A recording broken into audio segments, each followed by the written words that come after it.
নমস্কার, খবর শুনছেন সংবাদ সফর ইউটিউব চ্যানেল থেকে। আমি দোয়েল। আজ 5 তারিখ বৃহস্পতিবার। জানাবো দেশ বিদেশ ও রাজ্যের আজকের বাছাই করা 30টি তাজা খবর। প্রথমেই শিরোনাম। মুখ্যমন্ত্রীর শপথের আগে রাষ্ট্রপতি শাসন প্রত্যাহার মণিপুরে, সরকারে যোগ দেবে না কুকিরা। ট্রাম্পের দেশে তোলপাড় ফেলেছে এপস্টিন ফাইল, এসেছে মোদির নাম, চাপ বাড়াবে বিরোধীরা, তোলপাড় বিশ্ব রাজনীতি। কালো মেয়েদের অপছন্দ ছিল ডোনাল্ড ট্রাম্পের, এপস্টিন ফাইলের চাঞ্চল্যকর তথ্য। বাংলায় কত লাখ মানুষের শুনানি এখনো বাকি, তথ্য আপলোড হয়েছে কত মানুষের। এসআইআর নিয়ে জরুরি আপডেট দিল কমিশন।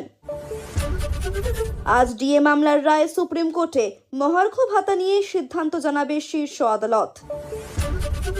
রাজ্যের আর্জি খারিজ করল কমিশন, প্রশিক্ষণে যেতে হবে স্বরাষ্ট্র সচিব সহ 24 জন আইএএস আইপিএস কে। ইসিআইকে চমকানো যায় না, স্বরাষ্ট্র সচিব সহ বাকিদের ট্রেনিং নিয়ে মমতাকে আক্রমণ শুভেন্দুর।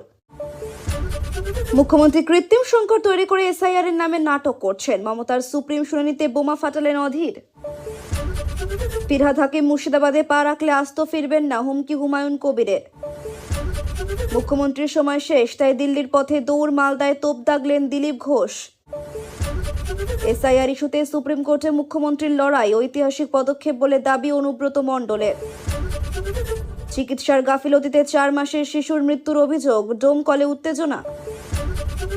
উধমপুরে খতম 2 জৈশ জঙ্গি, কিশতোয়ারের নিকেশ আরও এক, জম্মু কাশ্মীরের সেনার বড় সাফল্য। পরীক্ষার হলে হঠাৎ মদের গন্ধ কেন, খোঁজ করতেই চোখ ছানা বড়া পরীক্ষকদের।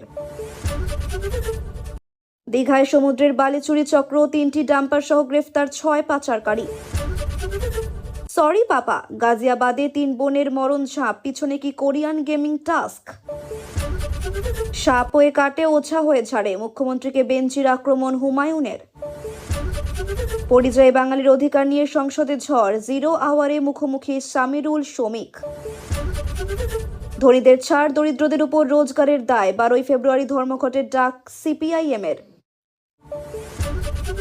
সৌদি সরকারের উপর ক্ষুব্ধ রোনাল্ডের ক্লাব বদলের সম্ভাবনা, আমেরিকা ছেড়ে নিজের প্রথম ক্লাবে ফিরতে পারেন মেসি। মায়ের অসুস্থতায় পরীক্ষা অনিশ্চিত, পুলিশের মানবিকতায় জীবনের প্রথম পরীক্ষায় বসল ছাত্রী। মোবাইল ফোন ব্যবহারের প্রতিবাদ করায় স্কুল ইন্সপেক্টরকে মারধর, প্রধান শিক্ষক সহ 8 জন সাসপেন্ড। খিদিরপুরে বৈঠক করতে গিয়ে বিক্ষোভের মুখে হুমায়ুন কবির, হকি স্টিক নিয়ে তারা। হাওড়া ব্রিজে রক্তাক্ত অবস্থায় পড়ে পৌরের দেহ, পুলিশের হাতে চাঞ্চল্যকর তথ্য। একই অবস্থা মেয়ের, কাঠের বাক্স খুলতেই চক্ষু চড়ক গাছ তদন্তকারীদের, দিনের পর দিন কাজের অছিলায় অত্যাচার।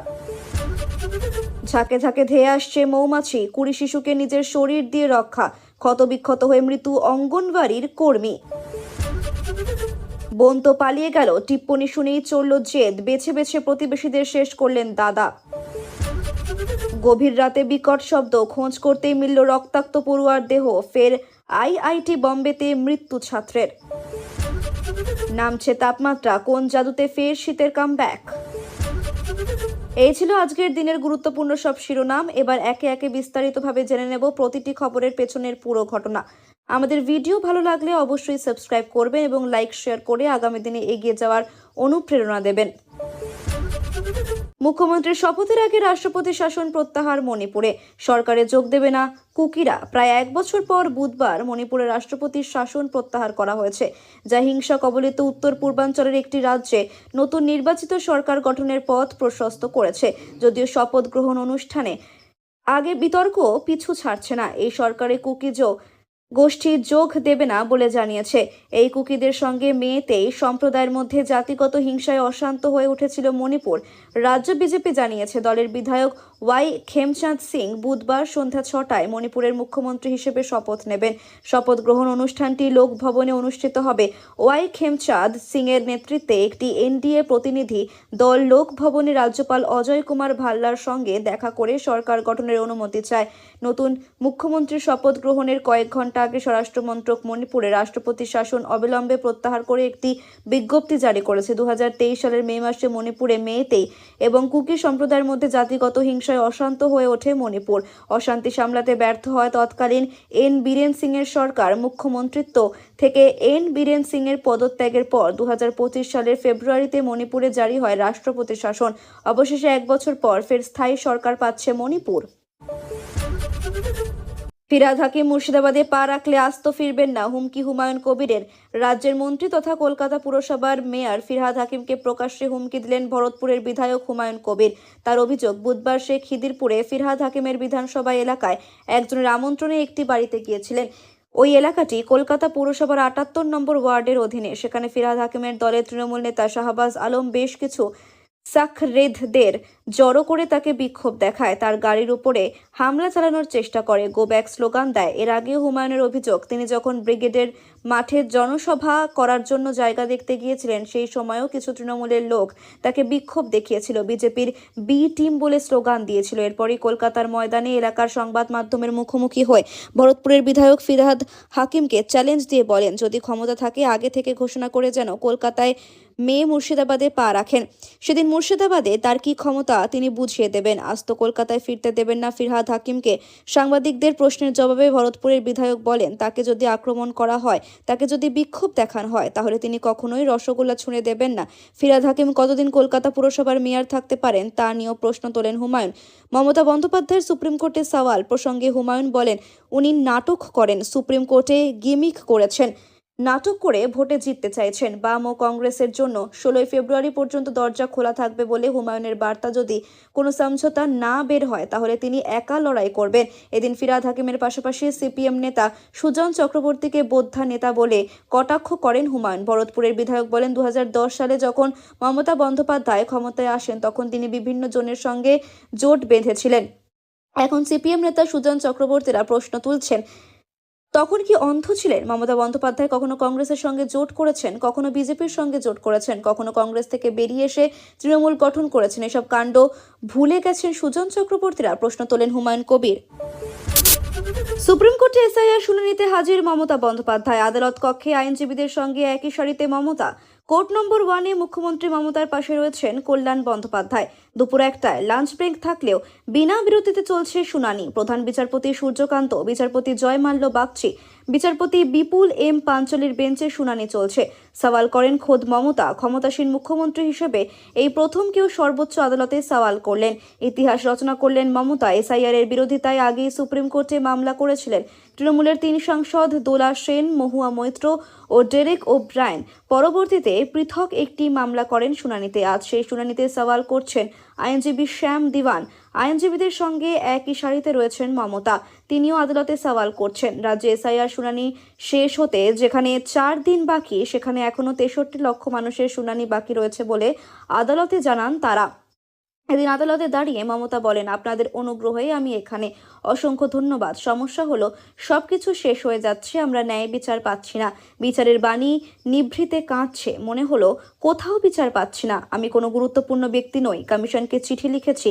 আমি আমার দলের হয়ে লড়াই করছি না, আমার রাজ্যের জন্য লড়াই করছি। আইনজীবী হিসেবে প্র্যাকটিস করার লাইসেন্স রয়েছে বলে আগে একাধিকবার জানিয়েছেন মমতা। তবে সুপ্রিম কোর্টে নাগরিক হিসেবে সওয়াল করছেন তিনি, কারণ নিয়ম অনুযায়ী সুপ্রিম কোর্টে সেই সব আইনজীবী সওয়াল করতে পারেন। সর্বোচ্চ আদালতের আইনজীবী হিসেবে তালিকায় নাম নথিভুক্ত রয়েছে যাঁদের। তবে এসআইআর নিয়ে তিনি যে আদালতে সওয়াল করতে পারেন আগেই ইঙ্গিত দিয়েছিলেন মমতা। মুখ্যমন্ত্রীর সময় শেষ, তাই দিল্লির পথে দৌড়। মালদায় তোপ দাগলেন দিলীপ ঘোষ। নির্বাচনের পর আইনজীবীর কাজ করতে হবে মুখ্যমন্ত্রীকে। এসআইআরকে আটকাবার জন্য এত চেঁচামেচি, কারণ পশ্চিমবঙ্গ হচ্ছে বিরোধীদের গড়। এখানে যদি উইকেট পড়ে যায় তাহলে ভারতবর্ষের বিরোধী নেতা বলে কেউ থাকবে না, কারণ ভারতবর্ষের মানুষ এখন শুদ্ধিকরণ শুরু করেছে। স্বচ্ছ ভারত তৈরি করছেন মানুষ, দুর্নীতিমুক্ত ভারত, হিংসামুক্ত ভারত। যখন সময় চলে আসে তখন শিয়াল শহরমুখী হয়। মুখ্যমন্ত্রীর সময় চলে এসেছেন, তাই তিনি দিল্লির দিকে ছুটছেন। মালদায় একাধিক কর্মসূচিতে অংশ নেওয়ার আগে আজ সকালে মালদা শহরের ফোয়ারা মোড়ে চা চক্র অংশ নিয়ে বললেন বিজেপি নেতা দিলীপ ঘোষ। বাংলায় কত লাখ মানুষের শুনানি এখনো বাকি? তথ্য আপলোড হয়েছে কত মানুষের? এসআইআর নিয়ে জরুরি আপডেট দিল কমিশন সুপ্রিম কোর্টে। যেদিন এসআইআর মামলায় নিজে সওয়াল করে ঝড় তুলে দিয়েছেন বাংলার মুখ্যমন্ত্রী মমতা বন্দ্যোপাধ্যায়। সেদিনই বাংলার এসআইআর প্রক্রিয়া নিয়ে গুরুত্বপূর্ণ তথ্য জানালো নির্বাচন কমিশন। বুধবার বিকেলে মুখ্য নির্বাচনী আধিকারিক মনোজ আগরওয়াল জানান, এ রাজ্যে আর 10 থেকে 12 লক্ষ ভোটারের শুনানি বাকি রয়েছে। শুনানিতে আসা 1,06,00,000 ভোটারের তথ্য আপলোড করা হয়ে গিয়েছে। বুধবার সুপ্রিম কোর্টে কমিশনের নিয়োগ করা মাইক্রো অবজারভারদের নিয়ে একের পর এক বিস্ফোরক অভিযোগ করেছেন মমতা বন্দ্যোপাধ্যায়। গোটা এসআইআর প্রক্রিয়া নিয়ে নির্বাচন কমিশনকে নোটিশ দিয়েছে সুপ্রিম কোর্ট। এই পরিস্থিতিতে মুখ্য নির্বাচনী আধিকারিক জানান, মাইক্রো অবজারভারদের নিয়ে যা অবস্থান তা জাতীয় নির্বাচন কমিশন জানাবে। এদিন তৃণমূলের একটি প্রতিনিধি দল মুখ্য নির্বাচনী আধিকারিকের দফতরে যায়। তৃণমূল কংগ্রেসের প্রতিনিধি দলের সঙ্গে বৈঠকে মুখ্য নির্বাচনী আধিকারিকের বাকবিতণ্ডা হয় বলে অভিযোগ ওঠে। যদিও মনোজ আগরওয়াল বলেন, আমি রেগে যাইনি, পার্থ ভৌমিক জোরে জোরে কথা বলছিল, রেগে গিয়েছিল, টেবিল বাজিয়ে ওরা কথা বলছিল। আমি বলেছি, এগুলো কি করছেন? আমি 4:30 সময় টাইম দিয়েছিলাম, ওরা 4টের সময় এসেছে, আমি মেজাজ কেন হারাবো? প্রধান বিচারপতির সামনে এদিন মুখ্যমন্ত্রী বলেন, মাই লর্ড, বাংলার মানুষকে রক্ষা করুন। এরপরেই তাকে প্রশ্ন করেন প্রধান বিচারপতি যে মৃত লোকের নাম বা রাজ্য ছেড়ে চলে যাওয়া লোকের নাম রাজ্যের ভোটার তালিকায় থাকুক, এটা নিশ্চয়ই আপনি চান না। তবে মমতা বন্দ্যোপাধ্যায় আর্জিকে গুরুত্ব দিয়ে পর্যবেক্ষণে প্রধান বিচারপতি বলেন, প্রয়োজন হলে বাংলার এসআইআর সময়সীমা বাড়ানো হতে পারে। এভাবে এসআইআর পরিচালনা করা যায় না। সব পক্ষকে নোটিশ ইস্যু করে সর্বোচ্চ আদালত মামলার পরবর্তী শুনানি আগামী সোমবার 9 ফেব্রুয়ারি। সেদিনও এজলাসে উপস্থিত থাকতে পারেন মুখ্যমন্ত্রী মমতা বন্দ্যোপাধ্যায়। দুঃখিত বাবা, অনলাইন গেমের নেশায় 10 তলা থেকে ঝাঁপ। সুইসাইড নোটে শেষ বার্তা 3 বোনের। বাবা মায়ের বাধা এবং বকাঝকার কারণে চরম সিদ্ধান্ত। উত্তরপ্রদেশের গাজিয়াবাদে এক হৃদয় বিদারক ঘটনা সামনে এসেছে। মঙ্গলবার গভীর রাতে লোনি এলাকার একটি বহুতল আবাসনে 10 তলা থেকে একসাথে ঝাঁপ দিয়ে 3 নাবালিকার মৃত্যু হয়েছে। তাদের বয়স যথাক্রমে 12, 14 এবং 16 বছর। আত্মহত্যার আগে 3 বোন একটি দীর্ঘ সুইসাইড নোট লিখে গিয়েছিল। পুলিশ জানিয়েছে যে একটি ছোট ডায়েরিতে মোট 8 পাতায় লেখা সেই নোট উদ্ধার করা হয়েছে। তদন্তকারীদের প্রাথমিক অনুমান যে আত্মহত্যার ঠিক আগেই ওই চিঠি লেখা হয়েছিল। ডায়েরির শুরুতেই লেখা ছিল একটি শিরোনাম, জীবনের সত্য কাহিনী। শিরোনামের পাশে মন খারাপের একটি ছোট ইমোজিও আঁকা ছিল। হিন্দি এবং ইংরেজি মিশিয়ে লেখা ওই নোটে তারা তাদের বাবা মায়ের উদ্দেশ্যে আবেগঘন বার্তা রেখেছিল। সেখানে লেখা, এই ডায়েরিতে লেখা সবটা পড়ো, এটাই সত্যি, আমরা খুবই দুঃখিত, দুঃখিত বাবা। বার্তার শেষে আঁকা ছিল কান্নার একটি ইমোজি। তদন্তে উঠে এসেছে যে 3 বোন বহুদিন ধরে অনলাইনে একটি কোরিয়ান টাস্ক বেসড অনলাইন গেমে ভয়ঙ্করভাবে আসক্ত হয়ে পড়েছিল। করোনার সময় থেকে মোবাইল গেমের প্রতি ঝোঁক বাড়ে তাদের। অভিযোগ উঠেছে যে মাঝে মধ্যে স্কুলে না গিয়ে গেম খেলায় মেতে উঠত তারা। এই অভ্যাস নিয়ে প্রায় প্রত্যেক দিন বাবা মায়ের সঙ্গে অশান্তি হতো। মঙ্গলবার রাতেও সেই একই কারণে বাড়িতে শুরু হয় তুমুল ঝামেলা। তার কিছুক্ষণের মধ্যেই ঘটে যায় এই ভয়ঙ্কর ঘটনা। জানা গিয়েছে যে গেমের প্রভাব এতটাই ছিল যে তারা নিজেরা নিজেদের মধ্যে কোরিয়ান নামেও কথা বলতো। সুইসাইড নোটে সেই আসক্তির ছাপ একেবারে স্পষ্ট। সেখানে লেখা ছিল, আমরা কোরিয়াকে কোনো দিন ছেড়ে যেতে পারবো না, কোরিয়া আমাদের কাছে সবকিছু, আমাদের এটা থেকে কখনোই আলাদা করা যাবে না। এরপরই সেখানে নিজেদের জীবন শেষ করার সিদ্ধান্তের কথা উল্লেখ করা হয়। পুলিশ জানাচ্ছে যে যে ঘরটিতে 3 বোন থাকতো সেই ঘরের দেওয়ালেও মানসিক অবসাদের ইঙ্গিত পাওয়া গিয়েছে। দেওয়ালের এক জায়গায় লেখা ছিল, আমি খুব একা। সেই লেখাটিকে আবার পরে কালির আঁচড় দিয়ে বারবার কেটে দেওয়াও হয়েছিল। দেওয়ালে এরকম আরও কয়েকটি অস্থির আঁকাবুকি পাওয়া গেছে।